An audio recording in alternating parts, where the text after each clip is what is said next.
பிடி பிரைம் நேயர்களுக்கு வணக்கம். ஒரு கோட் இருக்கும், a picture is worth a thousand words. அது மாதிரி இன்னைக்கு நம்ம கூட இருக்கக்கூடிய மிஸ்டர் கிருபாகரன் பத்தி சொல்றதுக்கு வேர்ட்ஸ் தேவை கிடையாது. அவருடைய ஒர்க்ஸ் எடுத்து காமிச்சாலே போதும், ஓ இப்படிப்பட்டவர் அவரு அப்படின்னு தெரிஞ்சுக்கலாம். இன்ஸ்டாகிராம்ல இருக்கவங்களுக்கு மோஸ்ட்லி அவர் தெரிஞ்சிருக்கும். அவரை தெரியாட்டினா கூட அவரோட ஒர்க்ஸையாவது பார்த்துருப்பீங்க. ஏன்னா அவரோட ரீல்ஸ் மில்லியன் வியூஸ்ல போயிட்டு இருக்கும். Mister Kirubakaran famous street photographer and talented too. இவர்கிட்ட இருக்க ஒரு தனித்துவமான விஷயம் என்னன்னா, போட்டோ எடுத்து அதை ராவா அப்லோட் பண்ணாம தன்னோட கிரியேட்டிவிட்டியை போடுவாரு. அந்த போட்டோவை ஸ்டன்னிங்கான, கேப்டிவேட்டிங்கான, கான்செப்ட் ஓரியன்டட் இமேஜா மாத்திடுவாரு. எக்ஸாம்பிளுக்கு இதை பாருங்களேன்.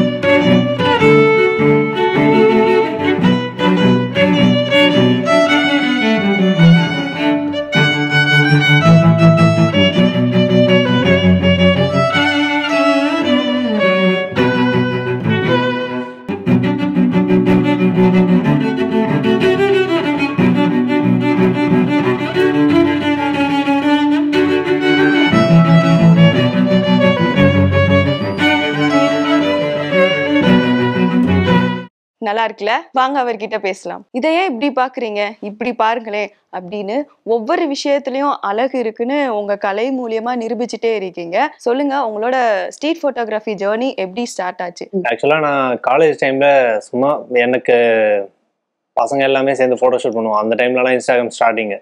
சரி ஃபோட்டோஸ் அப்லோட் பண்ண அப்படிதான் ஒரு கேமரா வாங்கினது. ஆனால் அந்த கேமரா வாங்கினதுக்கு அப்புறம் ஒரு 1 வீக்லேயே அதை பற்றி ரொம்ப இன்ட்ரெஸ்ட் ஆயிடுச்சு. ஃபோட்டோ எடுக்க எடுக்க எடுக்க அந்த கலை வந்து எனக்கு ரொம்ப ஆர்வத்தை தூண்டிடுச்சு. ஸோ அதுக்கப்புறம் அப்படியே இந்த சின்ன சின்ன ஒரு லேண்ட்ஸ்கேப்ஸ் அந்த மாதிரி தான் எடுக்க ஆரம்பித்தேன். அப்புறம் காலேஜ் செகண்ட் இயரில் என்னோட கேமரா நான் மிஸ் பண்ணிட்டேன் ட்ரெயினில். அது ஒரு பெரிய வருத்தக்கூடிய விஷயம். அது கேமரா போயிடுச்சு. அவ்வளோ காசு போட்டு வாங்கின கேமரா ட்ரெயினில் மிஸ் பண்ணிட்டேன், இறங்கிட்டேன், அது போயிடுச்சு. திரும்ப அதுக்கு என்னால் கண்டுபிடிக்க முடியல. ஸோ அப்படியே ஒரு 3 years 4 years என்கிட்ட கேமரா எதுவுமே இல்லை. ஸ்மார்ட் ஃபோனில் தான் எடுத்து நான் பழகிட்டு இருந்தேன். ஆனால் அதை என்னால் விட முடியல. கேமரா வச்சு யூஸ் பண்ணி என்னால் அதை விட முடியல. ஸோ அந்த டைம் வேஸ்ட் பண்ணல. நான் ஃபுல்லாக போஸ்ட் ப்ராசஸிங், அதான் ஃபோட்டோஷாப் எல்லாமே, எடிட்டிங்கில் எல்லாமே நான் கற்றுக்கிட்டேன். அந்த டைம் வேஸ்ட் பண்ணக்கூடாது, நம்ம ஃபீல்டுக்கானது எல்லாமே நம்ம கற்றுக்கணுன்ட்டு எடிட்டிங் எல்லாத்துலேயுமே இறங்கி நான் எல்லாத்துமே கற்றுக்கிட்டேன். அதுக்கப்புறம் இப்போ தான் 8 months பிஃபோர் தான் நான் கேமரா வாங்கினது. 8 மாதம் முன்னாடி தான் இப்போ தான் கேமரா தான் எனக்கிட்ட இருக்குது. அது இந்த இன்ஸ்டாகிராம் எல்லாமே ஆரம்பிச்சு ஒரு 8 months தான் இருக்கும். லாஸ்ட் டிசம்பர் தான் நான் ஃபர்ஸ்ட் போஸ்ட்டே போட்டேன். நான் போஸ்ட் ஒரு 8 போஸ்ட் போட்டேன். 8 போஸ்ட் போட்டு ஒரு 1 monthல 100K வந்தாங்க. அப்புறம் சரி ஓகே, இதை நம்ம கண்டினியூ பண்ணுவோம். நம்ம போஸ்ட் ப்ராசஸிங்லாம் ரொம்ப எஃபர்ட் போடுறேன். நான் ஃபோட்டோகிராஃபிக்கு ரொம்ப ஜேர்னியெல்லாம் போகிறது இல்லை. நான் வீக்லி ஒன்ஸ் தான் இதுக்கு ஸ்பெண்ட் பண்ணுறேன். நான் ப்ரொஃபஷனல் ஐடியில் ஒர்க் பண்ணுறேன். ஸோ எனக்கு இது வீக்லி ஒன்ஸ் தான் இந்த ஃபோட்டோகிராஃபி எல்லாமே. என் பேஷன் இது, அதை என்னால் விட முடியாது. உங்க போட்டோஸ் எல்லாம் பார்த்தோம்னா எடிட்டிங் வந்து ரொம்ப யூனிக்கா டிஃப்ரெண்டா இருக்கும். அந்த எடிட்டிங் ஸ்கில் பத்தி கொஞ்சம் சொல்லுங்க.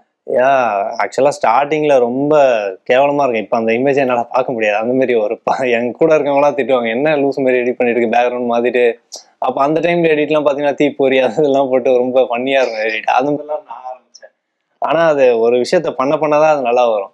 எக்ஸாம்பிள் இப்போ ஒரு ப்ரூஸ்லியோட கோட்ஸ் மாரி நான் எக்ஸாம்பிள் சொல்கிறேன். I not fear the man who has practiced 10,000 kicks once, but I fear the man who has practiced one kick 10,000 times. ஒரு விஷயத்த பண்ணிட்டே இருந்தோம்னு வைங்களேன், அதில் நீங்கள் கண்டிப்பாக மாஸ்டர் ஆகிடுங்க. சில பேர் டேலண்டோட போயிருப்பாங்க, சில பேர் பண்ணுற விஷயங்கள் தான் அப்படி டேலண்டாக உங்களுக்கு மாறும். ஸோ நீங்கள் விடக்கூடாது, கன்சிஸ்டண்டாக அதை பண்ணிகிட்டே இருக்கணும். ரொம்ப ஆர்வத்தை அது தூண்டிடுச்சு எனக்கு.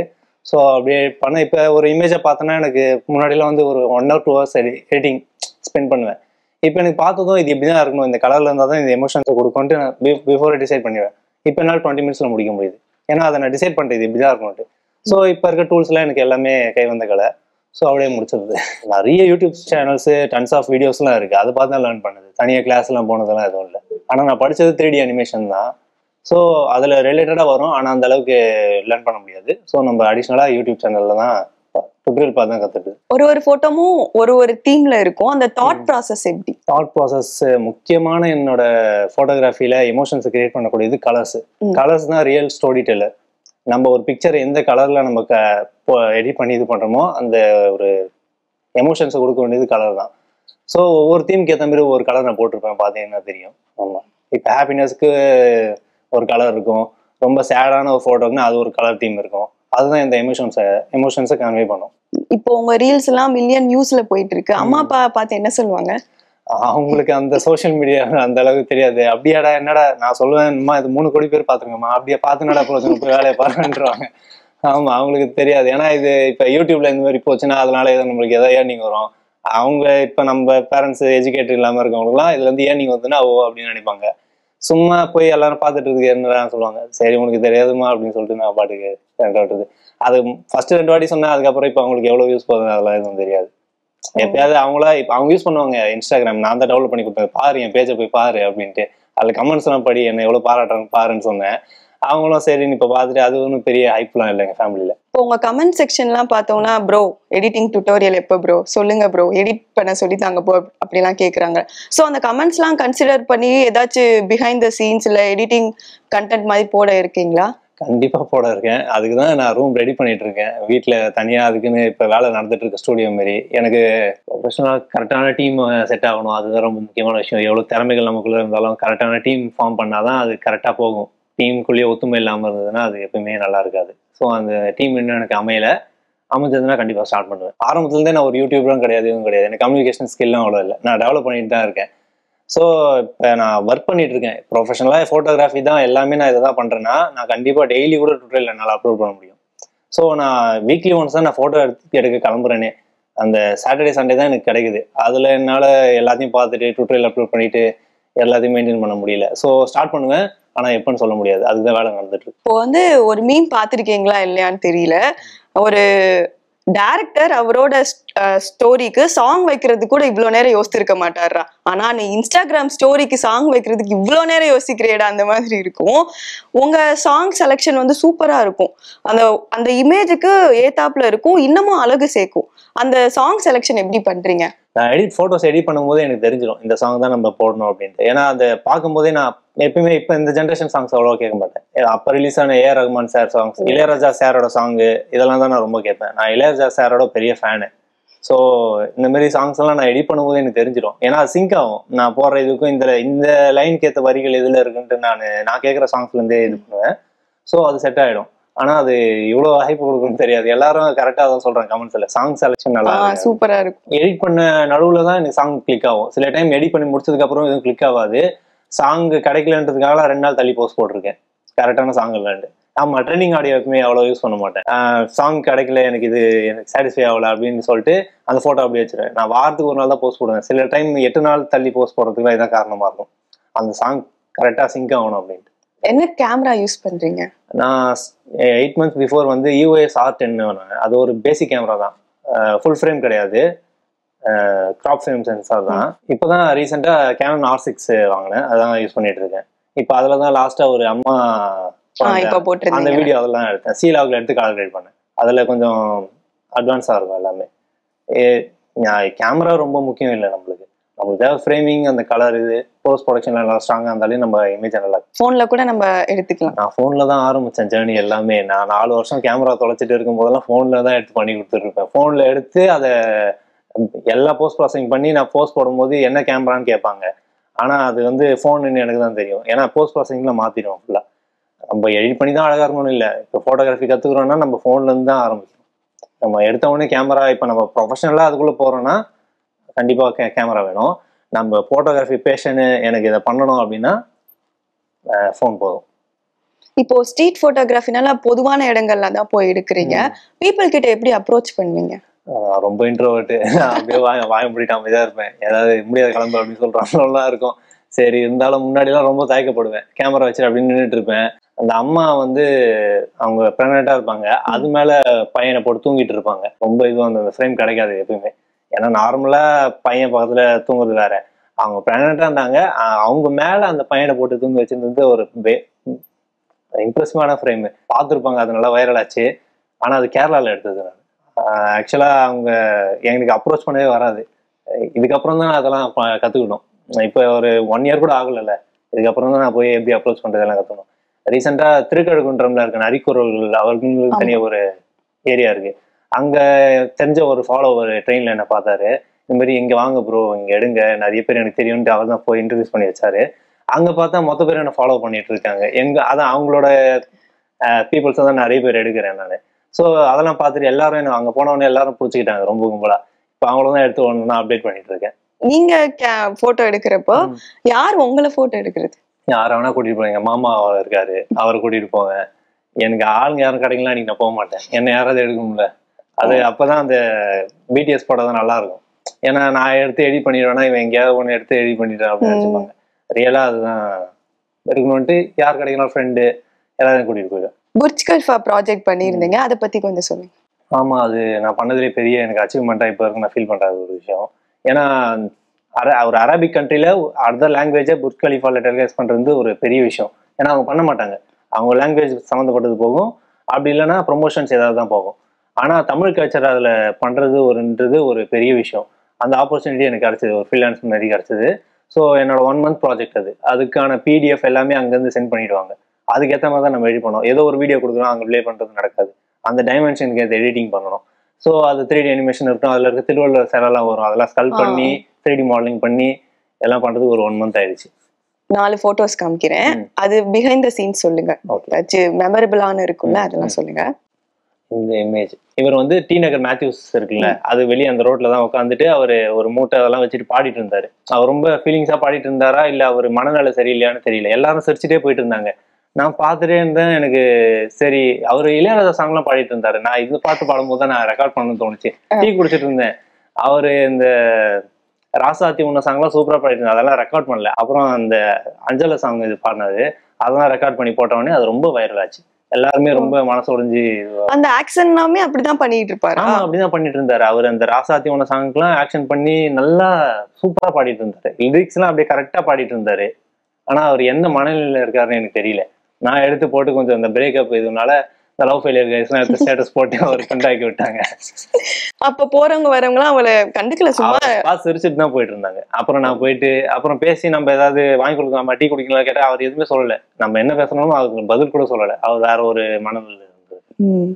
இந்த போட்டோ பத்தி இது ரொம்ப ஹைப்பான ஒரு இமேஜ், இது ஃபீலிங்கான இமேஜ். அது மகாபலிபுரத்துல எடுத்தேன். நான் மகாபலிபுரத்துல ஒரு ஷூட்டுக்காக போயிருந்தேன். சும்மா அந்த மாடலிங் ஷூட்ல ஃப்ரெண்ட்ஸுக்கு நிறைய எடுத்து கொடுப்பேன் நான். அப்போ போயிட்டு இருக்கும்போது அவர் ரொம்ப அந்த குரங்கு வித்தெல்லாம் எனக்கு ரொம்ப பிடிக்கும். எனக்கு அந்த அனிமல்ஸ்னாலே ரொம்ப பிடிக்கும். பார்த்தேன்னா ஒரு நிமிஷம் நின்று பார்த்துதான் இப்போ ஒரு நாய் கொஞ்சிட்டு இருக்கோ விளையாட்டு இருக்கானா கொஞ்ச நாள் நின்று பார்த்து தான் நான் போவேன், எவ்வளவு பெரிய வேலை இருந்தாலும். அதுக்கு ஒரு பேர் இருக்கு, அந்த குரங்கோட பேர் ரஜினி முருகன். சரி, பார்க்கும்போது எனக்கு ஒரு எடுக்கணும் அப்படின்ட்டு தோணுச்சு. இந்த இமேஜ் மறக்க முடியாத இமேஜ், ரொம்ப ட்ரெண்ட் ஆச்சு. இந்த இமேஜ் ஒரு 15 மில்லியன் வியூஸ் போயிருக்கும், 1.4 மில்லியன் லைக்ஸ் போயிருக்கும் இந்த இமேஜ். இது இந்த அது பையன் தான். அந்த பையன் ஃபேமிலி, அவங்க பாட்டி மட்டும் தான் வளர்க்குறாங்க. அவங்க ஃபேமிலி இஷ்யூஸ் எல்லாம் எனக்கு தெரியாது. ரொம்ப இதுவா மீன் வித்துட்டு இருக்காங்க அங்க. அவன் ரொம்ப ஃபீலிங்கா, ரொம்ப பார்க்கறதுக்கே ட்ரௌசர் கூட இல்லை, டீ குடிச்சிட்டே இருக்கும்போது அவன் யாருக்குமே பேச மாட்டான். ஒரு பேச்சு இல்லை, எதுவும் இல்லை, அவனுக்கு சிரிப்பு இல்லை, எதுவுமே இல்லை. நானும் அந்த போட்டோ எடுக்க நான் போல, நாங்க மீன் வாங்க தான் அங்க போனோம். ஆனா என்கிட்ட எப்பவுமே கேமரா இருக்கும், எங்க வெளியே போனது ஏதாவது ஒன்று நம்ம மாட்டோம் எடுத்துடலாம் அப்படின்ட்டு போவேன். எடுத்துட்டு போயிருவேன். அவன் டீ சூடான டீ அவன் குடிக்க தடுமாறி இருக்கிறது ரொம்ப அழகா இருந்தது. அது பாக்குறதுக்கு ஆத்தி கொடுக்கவா அதுன்னு எது கேட்டாலுமே அவன் இல்ல, யாருமே ரெஸ்பான்ஸ் பண்ண மாட்டான். ஆனா குடிக்கிறது மட்டும் அதை குடிச்சு முடிக்கணும்ன்ற கான்சன்ட்ரேஷன்ல இருக்கான். ஆனா அது ரொம்ப சூடாவும் இருக்கு, அதை பார்க்க ரொம்ப அழகா இருந்தது, ஊதி ஊதி குடிச்சிட்டு இருக்குது. சரின்ட்டு ஓட்டமா அப்படி போயிட்டு வண்டியில அந்த கேமரா எடுத்துட்டு எடுத்து எங்க மாமா இருந்தாரு, அப்ப அவரை எடுக்க சொல்லிட்டேன். அந்த பிக்சரு அவன் கண்ணு ரொம்ப எமோஷனலான கண்ணு அவனுக்கு. அந்த நிறைய பேருக்கு அந்த ஐஸ் ரொம்ப ஸ்டோரி சொல்லுது. அவன் ஐஸே அவனோட கஷ்டங்களை சொல்ற மாதிரி, அவனோட ஹேர் ஸ்டைலா இருக்கட்டும், அவன் தோற்றமா இருக்கட்டும், அவனோட கதைய அந்த பிக்சர்லயே ஸ்டோரி டெல்லிங் மாதிரியே ஒரு பிக்சர் அது. இந்த இமேஜ இவ்வளவு வர்ணிச்சு சொல்லியிருக்கீங்க, பட் அந்த இமேஜ நாங்க இன்னொரு இடத்துல பார்த்தோம். ஆமா, பாதாம் கீரை விளம்பரத்துல போட்டு. சரி, நம்ம மக்களோட கிரியேட்டிவிட்டிக்கு அளவே இல்லை, அது நம்மளுக்கே தெரியும் எதை எப்படி மாத்தணும்ன்றது. அவங்க அதை பார்க்கும்போது கொஞ்சம் சிரிப்பாகவும் இருந்தது, ஆனா கஷ்டமாகவும் இருந்தது. அதை எப்படி வெளிப்படுத்துறதுன்னு தெரியல. அதை ஸ்டோரி போட்டேன். ரொம்ப எமோஷனலா பிக் எனக்கு. ஏன்னா எனக்கு இப்ப வரைக்கும் எடுத்த போட்டோகிராஃபில ஒரு 4-5 இமேஜ்லாம் எனக்கு ரொம்ப சென்டிமெண்டல். அது இதுவும் ஒண்ணு. ஸோ இதை இந்த மாதிரி ஒரு ஆட்ல மாரி போட்டு பண்ண உடனே எனக்கு கொஞ்சம் இதுவாயிடுச்சு. உங்ககிட்ட கேட்டாங்கன்னா இந்த மாதிரி யூஸ் பண்ணிக்கிறோம் கிடையாது, இல்லையா? எதுவுமே கிடையாது. யாருமே ஸ்கிரீன்ஷாட் எடுத்து போடுறாங்க அவ்வளவுதான். இது வந்து ஷட்டர் ஸ்டாக் அந்த மாதிரிலாம் நான் எதுலையுமே அப்லோட் பண்றது கிடையாது. ஸோ என் இன்ஸ்டாகிராம் வந்து ஸ்கிரீன்ஷாட் எடுத்து அவங்க யூஸ் பண்ணிக்குவாங்க. நீங்க போய் கேட்கல, உங்களுக்கு யாரு போட்டான்னு தெரியாதுல்ல? யார் போட்டாலும் தெரியாது, எதுக்கு நம்மளுக்கு, சரி விடுங்க எல்லாரும் எடுத்துக்கொள்கிறான் அப்படின்ற மாதிரி இளையராஜா சார் சொன்ன மாதிரி. இது பர்டிகுலரான சோஷியல் இஷ்யூ இல்ல கல்ச்சரல் இஷ்யூவை வந்து என் ஒர்க் மூலியமா நான் வெளிப்படுத்தணும்னு நினைக்கிறேன் அப்படின்னு ஏதாச்சும் ஐடியா இருக்கா? கண்டிப்பா. நான் நிறைய பேரோட ஸ்டோரி பார்க்கும் போதுல எனக்கு இதை நம்ம போட்டோகிராஃபி மூலியமா நம்மளுக்கு கிடைக்கிற ரீச்சுக்கு இந்த மாதிரி இதுவை நம்ம ரீச் பண்ணி விட்டோம்னா நிறைய பேருக்கு தெரிய வரும் அப்படின்ற எனக்கு எண்ணம் இருக்கு. ஆனா இன்னும் நான் இந்த ப்ரொஃபஷனலா நான் சூஸ் பண்ணல. போட்டோகிராஃபியை பேஷனா தான் பண்ணிட்டு இருக்கேன். ப்ரொஃபஷனலா சூஸ் பண்ணும்போது எல்லா இஷ்யூ எடுத்து போடுவேன். என்னோட கான்செப்டே தான். முக்கியமான ரீசன் என்னன்னா, நான் காசு சம்பாதிக்கிறதுக்காக கேமரா வாங்கல. இப்போ வரைக்கும் நான் ஒரு ப்ரொஃபஷனல் ஷூட் பண்ணி நான் ஏன் பண்ணதே இல்லை அந்த கேமரால. நான் வந்து என் பேஷனுக்காக தான் வாங்கினேன், அதுக்கு தான் பண்ணிட்டு இருக்கேன். ஸோ இதை ப்ரொஃபஷனலாக நான் மாற்றும் போது எனக்கு ட்ராவல் பண்ண நிறைய இது கிடைக்கும். ஸோ இந்த மாதிரி இஷ்யூஸ்லாம் எடுத்து எனக்கு பண்ணணும்னு ரொம்ப இதுவாக இருக்குது. ஏன்னா இந்த போகிற வியூஸ் எல்லாம் வந்து இந்த மாதிரி இருந்ததுன்னா நிறைய பேருக்கு தெரியும். சில பேருக்கு தெரிய மாட்டேங்குது இந்த மாதிரி நடக்குது, ரொம்ப அநியாயமாக நடக்குதுன்னா. இப்போ கிராமங்களில் இருக்கவங்களுக்குலாம் ஃபோன் எல்லாருமே இப்போ யூஸ் பண்ணுறாங்க. சில பேர் வந்து யூடியூப் பார்க்கறதுக்கோ அதுக்கு மட்டும் தான் யூஸ் பண்ணுறாங்க. அவங்களுக்குலாம் இந்த நியூஸ்லாம் பெருசாக தெரிய மாட்டேங்குது என்ன நடக்குதுன்ட்டு. ஸோ இந்த மாதிரி நம்ம பண்ணி போட்டோம்னா அந்த வியூஸ்க்கு ஏற்ற மாதிரி இந்த மாதிரி இஷ்யூஸ் நடக்குது அப்படின்ட்டு எல்லாருக்கும் தெரிய வைக்கணுன்றதுக்காக நான் பண்ணுவேன். அப்கமிங் டேஸ்ல கண்டிப்பா நடக்கும். இவ்வளோ நிறைய வியூஸ் போயிருக்கு, யாராவது அப்ரிஷியேட் பண்ணியிருக்காங்களா செலிபிரிட்டிஸ் அந்த மாதிரி? நிறைய பேர் அப்ரிஷியேட் பண்ணியிருக்காங்க. டிப்பு சிங்கர் இருக்காருல்ல, அவரு சார் மெசேஜ் பண்ணி எனக்கு அவரோட ஃபேனு நான். அவர் அந்த டைம்லலாம் செம்ம ஹைட் அவர் சாங்ஸ்லாம். அவர் மெசேஜ் பண்ணி இந்த மாதிரி நல்லா இருக்குன்னு சொல்லியிருக்காரு. விஜய் டிவி புகழ் அண்ணா அவர் கமெண்ட் பண்ணி இந்த மாதிரி நல்லா இருக்குன்னு சொல்லியிருக்காரு கமெண்ட்ல. அப்புறம் இவங்க ஜாக்லின் பெர்னாண்டஸ் மேடம் தெரியும்ல, பாலிவுட் ஆக்டர், அவங்க கமெண்ட் பண்ணியிருந்தாங்க வீடியோல. அது எனக்கு ரொம்ப பெரிய விஷயமா இருந்தது. அவங்களும் நான் ரொம்ப பிடிக்கும் பாலிவுட் ஆக்டர் அவங்க. ஸோ அவங்க கமெண்ட் பண்ணது ரொம்ப அப்ரிஷியேட்டாக இருந்தது. அப்புறம் இந்த மர்மைட் ஸ்கேல்ஸ்னு அவங்கள நான் இன்ஸ்டாகிராம் ஆரம்பிச்சதுலேருந்து ஃபாலோ பண்ணுறேன் காலேஜ் டேஸ்லேருந்து. அவங்களோட கண்டென்ட்லாம் நம்ம வீட்டுக்குள்ளே நடக்கிற கண்டென்ட் மாதிரியே இருக்கும். அவங்களோட கண்டென்ட்லாம் ரொம்ப பிடிக்கும். அவங்க என்ன ஃபாலோ பண்ணாங்க, மெசேஜ் பண்ணாங்க, அது ரொம்ப இது வந்தது. சதா மேடம் ஸ்டோரி போட்டாங்க என்னோட வீடியோக்கு. அவங்களும் போட்டோகிராஃபி பண்ணுவாங்க. அவங்க ஸ்டோரி போடுறது அது எனக்கு இன்ஸ்பிரேஷனா இருந்தது. சரி ஓகே, நம்ம அனுபமா மேடம் அவங்களும் லைக் பண்ணியிருக்காங்க. ஸோ இது மாதிரி நிறைய செலிபிரிட்டிஸ்லாம் பிடிக்குதுன்னொன்னு, அப்போ நம்ம ஒர்க்கு இது நல்லா தான் இருக்கு போல அப்படின்னு நான் கண்டினியூ பண்ண ஆரம்பிச்சிட்டேன். ஒரு டவுட்டாக தான் போட்டேன் ஃபர்ஸ்ட் இது இமேஜ். ஆனால் இப்போ நான் ஃபர்ஸ்ட் அந்த ஃபோட்டோகிராஃபி ஸ்ட்ரீட் ஃபோட்டோகிராஃபி போஸ்ட் போட்ட இமேஜ் தான் இருக்கிறதுலே அதிக வியூஸ் போச்சு. ஸோ அந்த நம்பிக்கையில தான் எல்லாத்தையும் அதே ஸ்டைலில் எடிட் பண்ணி நம்ம ஒர்க்கு அப்போ எல்லாருக்கும் பிடிக்குதுன்ட்டு நான் ஷோ கேஸ் பண்ணிட்டு இருக்கேன். ஓகே, இந்த இடத்துக்கு போய் நான் எடுக்கணும்னு எனக்கு ஆசையா இருக்கு அப்படின்னா எந்த இடம்? எல்லா இடத்துலயும் ஒரு அழகு இருக்கு. ஆனா எல்லா இடத்துலயும் தான் நான் கேப்சர் பண்ணேன். இந்த இடத்துலதான் அந்த அழகு இருக்குன்னு கிடையாது. அப்படின்னு பாத்தீங்கன்னா ஒரு கோட் சொல்லுவாங்களே, beauty lies in the eyes of beholder. ஆமா, பேக்ரவுண்டு நல்லா இருக்கிறதுக்காக ஷூட்டுக்கு நிறைய பேர் இருக்கும். நிறைய பார்த்துருக்கேன் போட்டோகிராஃபி வீடியோஸ்லாம். ஒரு லொக்கேஷன் பிளான் பண்ணி போவாங்க. அங்க போயிட்டு ஒரு செடிக்கு முன்னாடி நின்று எடுத்துடுறாங்க. செடியா நம்ம ஊர்ல இல்ல, கொடைக்கானல் வரைக்கும் பிளான் பண்ணி ட்ரிப் போடுவாங்க. அங்க இருக்க செடிக்கு முன்னாடி நிக்க வச்சு எடுத்துட்டு பின்னாடி ஃபுல்லா கிரீனா தான் இருக்கும். அதுக்கு நம்ம இங்கேயே எடுத்துடலாமே. இடம் முக்கியம் கிடையாது, எல்லா இடத்துலயும் நம்ம செட் பண்ற ஃப்ரேமோ நம்ம விஷுவல் தான் எல்லாமே. ஸோ அதெல்லாம் எல்லா இடத்துலயும் அழகு இருக்கு. நான் இந்த இடத்துல தான் போய் எடுக்கணும்னு இல்லை. ஸோ எந்த இடம் கிடைக்குதோ அந்த இடத்துல என்ன அழகுன்னு சுத்தி பார்த்து எடுக்கிறது தான் நம்மளோட கான்செப்ட். ஸ்ட்ரீட் போட்டோகிராஃபி ஸ்டார்ட் பண்ணணும்னு நினைக்கிறவங்களுக்கு நீங்க சொல்ல வேண்டியது? சில பேருக்கு நிறைய போட்டோகிராஃபியில் இன்ட்ரெஸ்டா இருக்கும். எனக்கு உண்மையா நான் சொல்ல மறந்துட்டேன், வைல்ட் லைஃப் போட்டோகிராஃபில் தான் எனக்கு ரொம்ப இன்ட்ரெஸ்ட். நான் கேமரா வாங்கி 1 வீக்ல வண்டலூர்ஸுக்கு போயிட்டு அங்க இருக்க ஒயிட் டைகர் எல்லாத்தையுமே எடுத்து போஸ்ட் போட ஆரம்பிச்சிட்டேன். அப்போ எனக்கு தனியாக வைல்ட் லைஃப் போட்டோகிராஃபி பேஜே இருக்கும். அதுக்கப்புறம் அக்கௌண்ட்டை டெலிட் பண்ணிட்டேன். வைல்ட் லைஃப் போட்டோகிராஃபி வேணும்னா ரொம்ப எக்ஸ்பென்சிவ் அது. ஸோ அதை அப்படியே ஸ்டாப் பண்ணிட்டேன். கேமரா தொலைஞ்சவொடனே அதுவும் அப்படியே மறைஞ்சு போயிடுச்சு. அதுக்கப்புறம் தான் ஸ்ட்ரீட் அது ஆரம்பிச்சது. ஸோ எல்லா ஃபோட்டோகிராஃபர்ஸ்க்கும் ஒரு ஆசை இருக்கும்னு நினைக்கிறேன். ஏன்னா ஃபோட்டோகிராஃபி ஆரம்பிக்கும் போது ஒரு வைல்ட் லைஃப் ஃபோட்டோகிராஃபர் ஆகணும் அப்படின்ட்டு. ஸோ நீங்கள் என்ன ஃபோட்டோகிராஃபியில் நிறைய டைப்ஸ் ஆஃப் ஃபோட்டோகிராஃபி இருக்கு. நான் என்னோட கான்செப்ட் வந்து street and fine art photography. Fine ஆர்ட்னு வரும்போது அந்த இமேஜை கிரியேட்டிவிட்டியாக நம்ம மாற்றுறது நம்ம விஷயத்துக்கு ஏற்ற மாதிரி. ஸோ உங்களுக்கு எதில் இன்ட்ரெஸ்ட் இருக்கோ, இப்போ மேக்ரோ ஃபோட்டோகிராஃபி பண்ணுறாங்க, லேண்ட்ஸ்கேப்பு, ஸ்ட்ரீட்டு, இந்த மாதிரி நிறைய ஃபோட்டோகிராஃபி இருக்கு. எது உங்களுக்கு நல்லா இன்ட்ரெஸ்டாக இருக்கோ அதில் நீங்கள் வரலாம். ஸ்ட்ரீட் ஃபோட்டோகிராஃபி தான் இன்ட்ரெஸ்டாக இருக்குன்னா நீங்கள் மொபைல்லேருந்து ஸ்டார்ட் பண்ணுறது ரொம்ப நல்லது. மொபைல்லேருந்து ஸ்டார்ட் பண்ணுங்க. உங்களுக்கு ஃப்ரேமிங் செட் பண்ண எல்லாமே நீங்கள் லேர்ன் பண்ணிட்டாவே கேமரா வாங்குங்க. கேமரா வாங்கிட்டு நீங்கள் எடுத்துட்டு அப்புறம் உங்களுக்கு சில பேருக்கு அது பிடிக்காம போயிடும். சில பேருக்கு அதை எடுத்துட்டு என்னடா இது அப்படின்ட்டு. சில பேர் இப்போ யங்ஸ்டர்ஸ் என்னன்னா எடுத்து போட்டு ஒரு வியூஸ் வர மாதிரி ஒரு 10 லைக்கோட நின்றுதுன்ட்டு அந்த ப்ரொஃபஷனே மூடி வச்சிடுறாங்க. அப்படி கிடையாது. ஒரு இன்ஸ்டாகிராம் அக்கௌண்ட்டே இல்லாத ஒரு சூப்பர் ஃபோட்டோகிராஃபர்ஸும் எனக்கு தெரியும். சென்னையில எவ்வளோ பேர் இருக்காங்க. அவங்களுக்கு வந்து லைக்ஸ் அதெல்லாம் கிடையாது. அவங்க பேஷன் நோக்கி ஓடுறவங்க. ஸோ லைக்ஸ் அதிகமாக ஃபாலோவர்ஸ் இருக்கவங்க தான் பெஸ்ட் ஃபோட்டோகிராஃபர்லாம் கிடையாது. அது அவங்களோட இன்ட்ரெஸ்ட் சோஷியல் மீடியாவில் போஸ்ட் பண்ணுறது, அந்த ரீச் அவங்களுக்கு கிடைக்குது அந்த அல்காரிதம் படி. ஸோ அது இல்லாத ஃபோட்டோகிராஃபர்ஸ் நூற்றுக்கணக்கான பேர் ப்ரொஃபஷனல்ஸ் இருக்காங்க. ஸோ எனக்கு நான் போஸ்ட் பண்ணதை லைக் கிடைக்கல, அதனால நான் ஃபோட்டோகிராஃபர் கிடையாதுன்னு நீங்க தூக்கி போட்டுறாதீங்க. அது கண்டினியூவாக ஒரு 1 இயர் பண்ணுங்க. அப்புறம் உங்களுக்கே டிஃபரன்ஸ் தெரியும். ஃபோட்டோ கம்பேர் பண்ணி பாருங்க. நீங்க ஒன்று ஆரம்பிச்சிருக்கீங்க, உங்களுக்கு அது பிடிக்குதுன்னா அதையே ஃபாலோ பண்ணுங்க. இப்போ நான் பண்ற மாதிரி எனக்கு பண்ற வியூஸ் நல்லா போகுது, அப்போ நானும் கேமரா வாங்கி நானும் ஃபோட்டோகிராஃபர்னு நினைக்காதீங்க. உங்களுக்கு எந்த துறையில உங்களுக்கு நல்ல இன்ட்ரெஸ்ட் இருக்கோ அதை கடைசி வரைக்கும் மெயின்டைன் பண்ணீங்கனாலே அதில் நீங்க கை தந்தவனா வரலாம். இப்போ அது பண்ணி தான் எனக்கு வியூஸ் போகணும் அப்படின்றதுக்காக ஒரு ஃபீலை சூஸ் பண்ணக்கூடாது. Create what you consume. உனக்கு என்ன நல்லா வருதோ அதையே பண்ணு. அப்பதான் உன்னால கடைசி வரைக்கும் ஸ்டாப் பண்ணாம பண்ண முடியும். அப்புறம் பிடிக்காததை பண்ணி வியூஸ் வர வரைக்கும் கடைசி வரைக்கும் உங்களால் ஃபாலோ பண்ண முடியாது. ஸோ நல்லா ஒர்க் பண்ணிட்டு இருக்கீங்க. Keep inspiring as.